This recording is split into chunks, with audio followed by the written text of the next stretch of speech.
Hello, you're listening to Environmental Soup through the facilities of Trent Radio. All on YouTube. And today I will be talking about Bill 98, which is called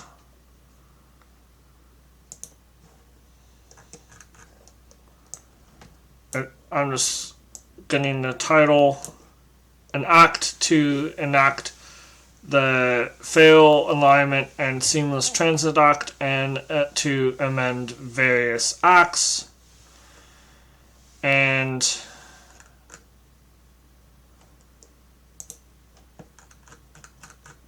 I'll be talking about how the changes are not good for the municipalities or the environment.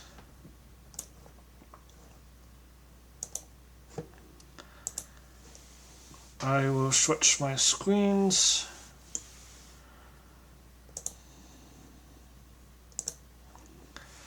There are a lot of items related to Bill 98 in the environmental registry.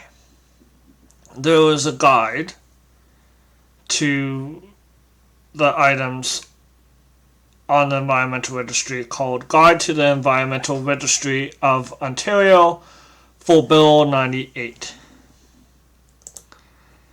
And this is from TAF, which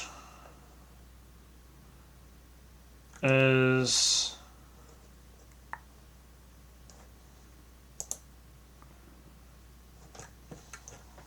an organization that is related to the environment. And it's by Laura McCloskey. There was 4 items. There was item number 1, which is 026-0300, consultation on all aspects of Bill 98. And there's a link. And comments are due on May 14th, which, if you're listening through the facilities of Trent Radio, will be tomorrow because I broadcast this on Wednesday. I'm just checking the calendar.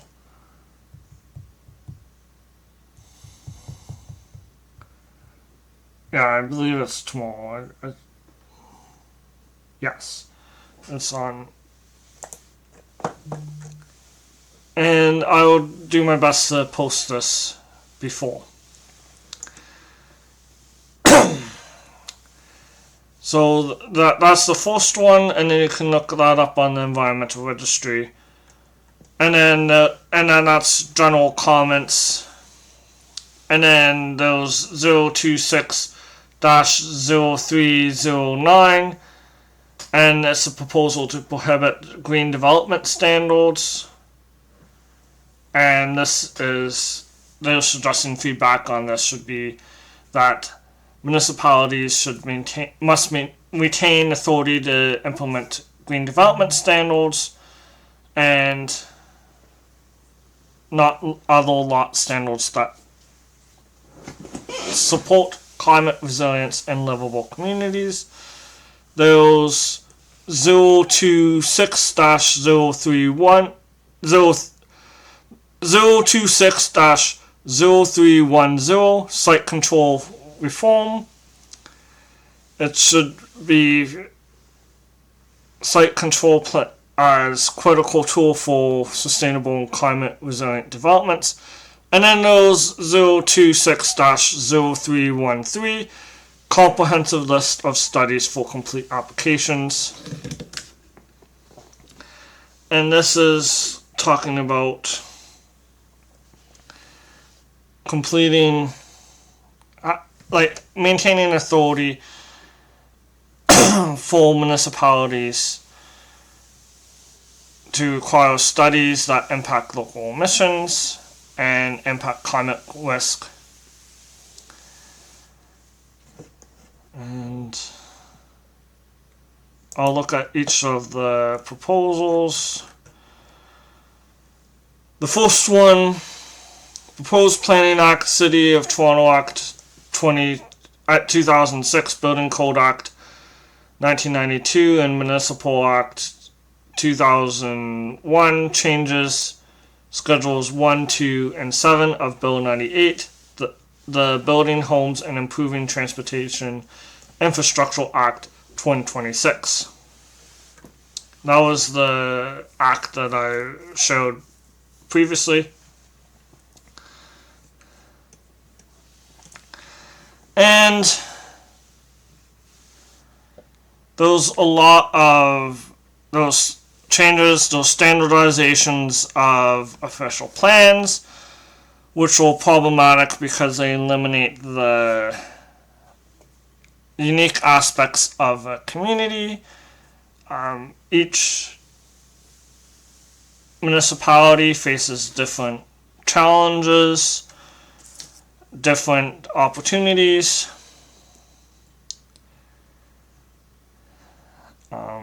Let's see. So now there's a rigid example of an official plan, and you're only allowed to have certain schedules.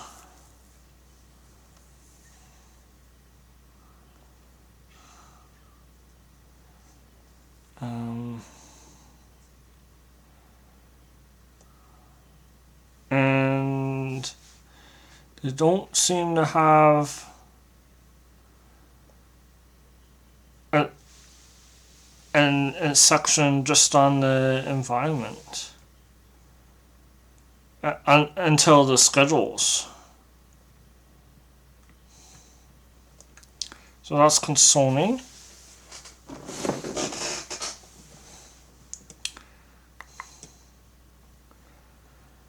But one of the main concerns is that they are removing requirements to have climate change in official plans. And this is problematic because climate has impacted municipalities' infrastructure. And if municipalities, according to a Senate report is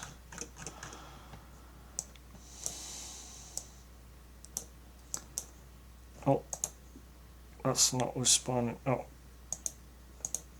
According to the Senate report, Building Climate Resilience Across Canada's Critical Transportation Infrastructure, there's about 60% of infrastructure is controlled by a municipal government. And if you're not making them resilient to climate change, then it's going to cost the municipality more money down the road and potentially in the near future in terms of repair cost.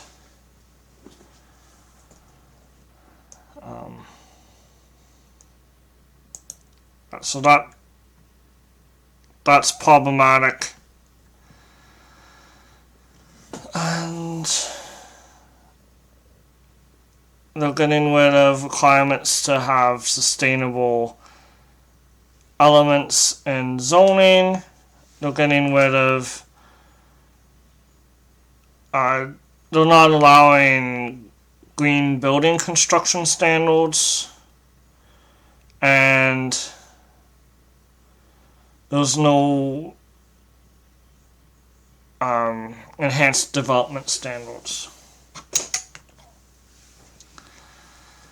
And then those other things,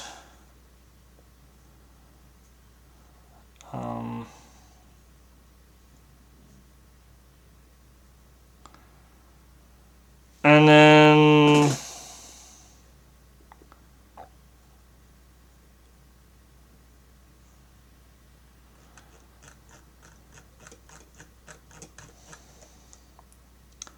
let's see, there's the second one. They're going to prohibit mandatory enhanced development standards as a condition of land division approvals. They're going to prohibit sustainability conditions. And then those costs related to training municipal staff.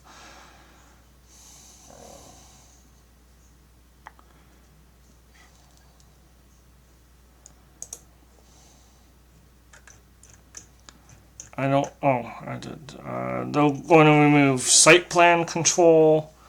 Site plan control is important for municipalities and in regards to the environmental protection, because each site is unique due to the geography or the surrounding development, surrounding landscape, the hydrology, surrounding land uses.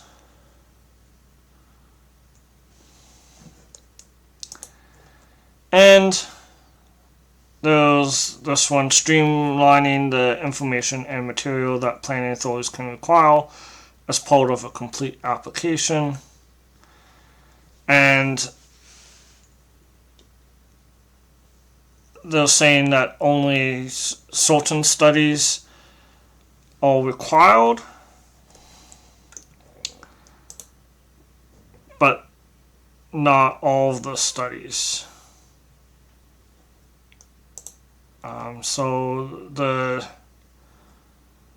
They may require as a complete application. So there's not even a requirement. So environmental impact statement, environmental site assessment, functional service report, geotechnical report, hydrological report, planning justification report, and transportation impact study.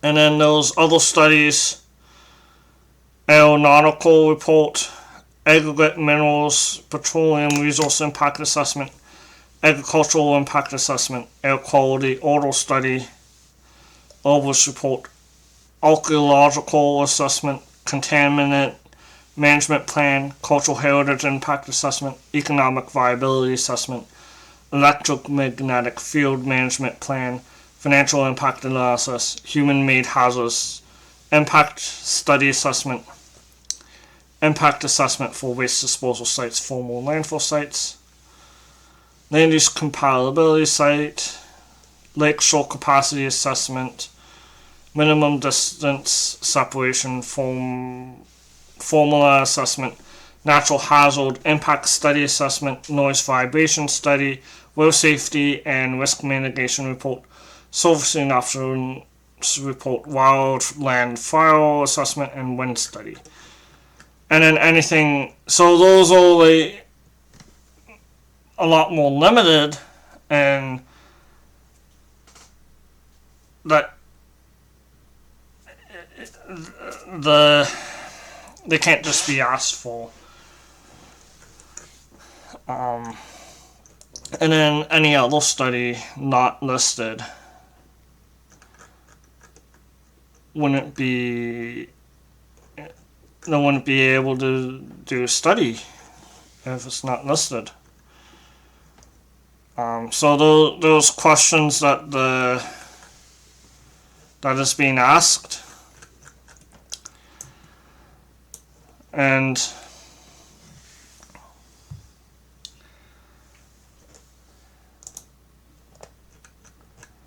yeah, changes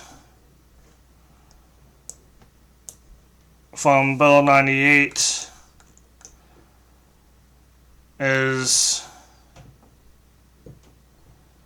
related to climate change. They don't have to require electric vehicle parking.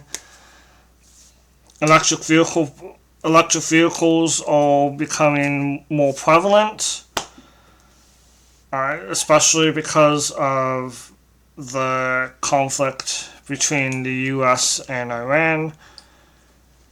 The price of oil is going up, so people are likely to turn to electric vehicles, but they might not if there's no parking available for them. And it's going to be more expensive to install electric vehicle parking after a building's already constructed. Green standards, it's the same situation. It's more expensive to do retrofit after the fact. And if you don't have goals around greenhouse gas emissions reductions or adaptation in an official plan, then it's difficult to meet climate objectives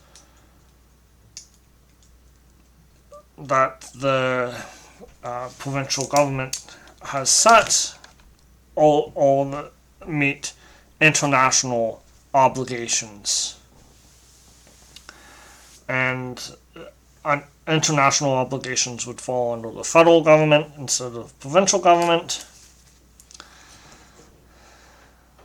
But the province does have a huge role to play in reducing emissions. And then there's a lot of money involved.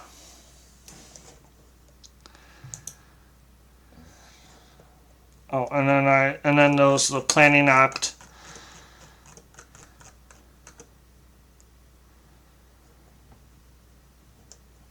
There's the official plan, changes to the official plan.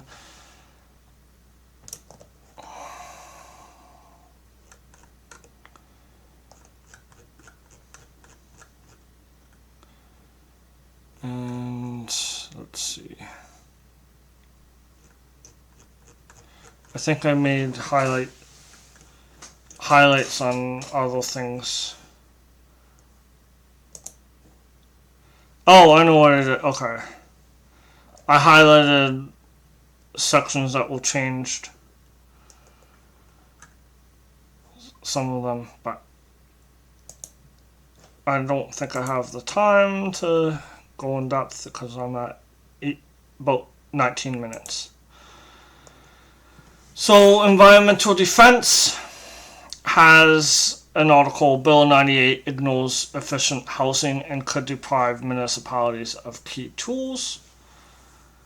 And they say that Ontario must remove many barriers from the planning.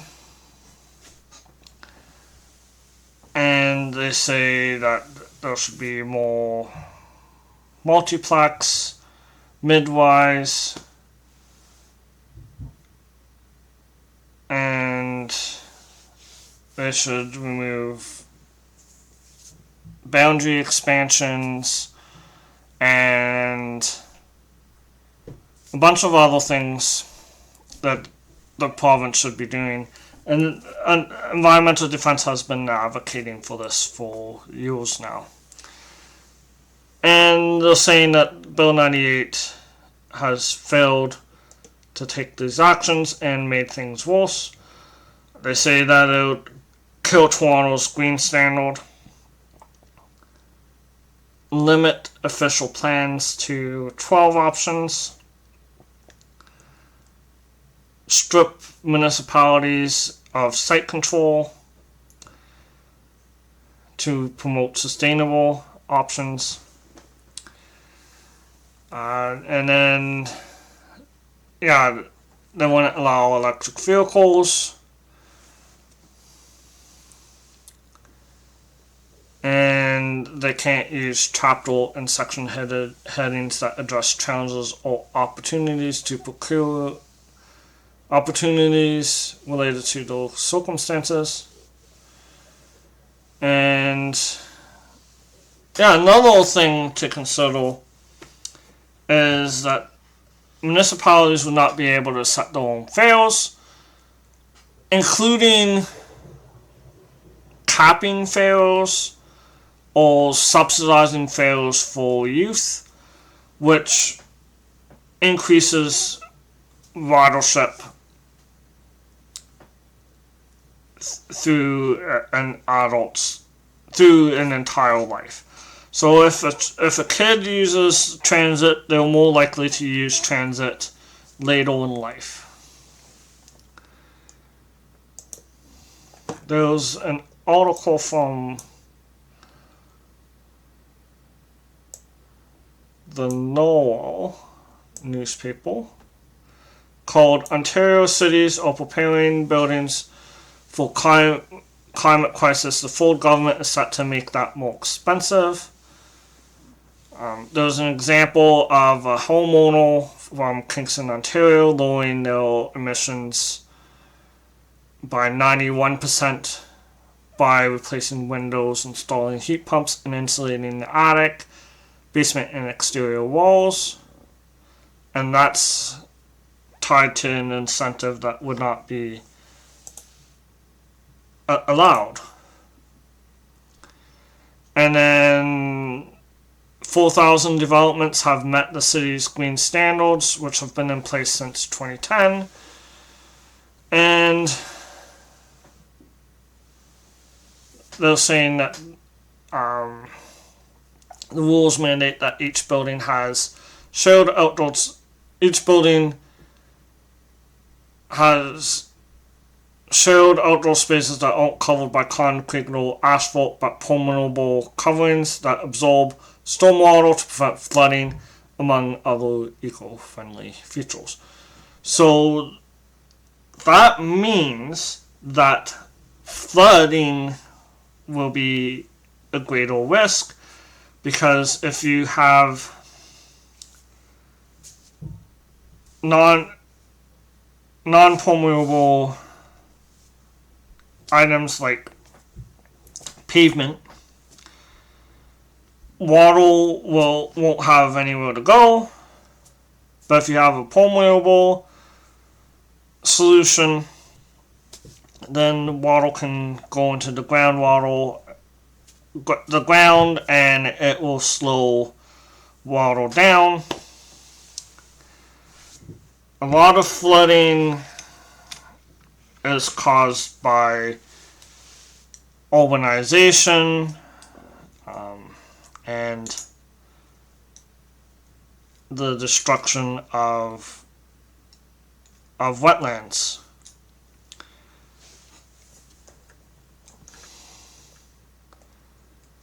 And it's saying, it also says that municipalities won't be able to take action to require bird-friendly windows, so more birds might die.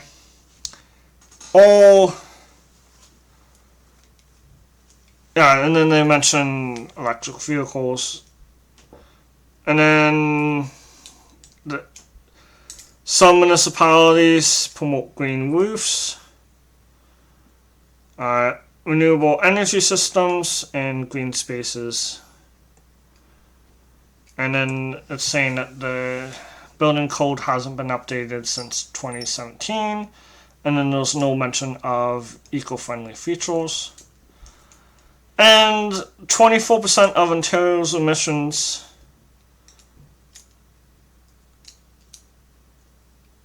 come from buildings.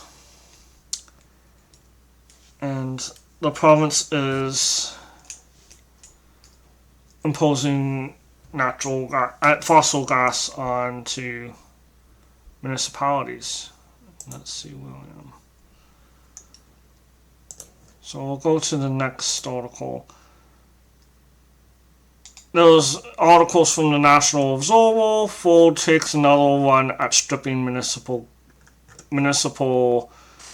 green building rules. And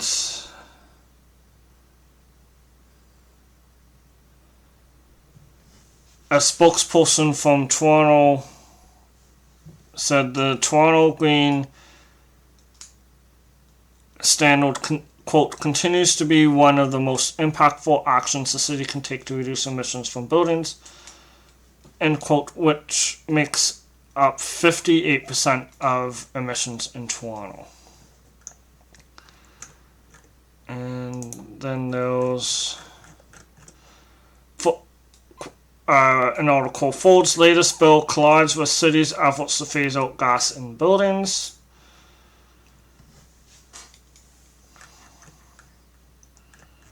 And that's in the National Observer as well. And the Canadian Green Building Council pointed out that there was Tyrian's 2024 customer survey, and they pointed out that energy efficiency of the home is ranked 92% in considerations on whether or not someone might purchase a home, and energy efficiency appliances is also ranked at 91%. So people do care about energy efficiency in buying homes. So these changes might backfire on the housing industry, make less people want to buy homes.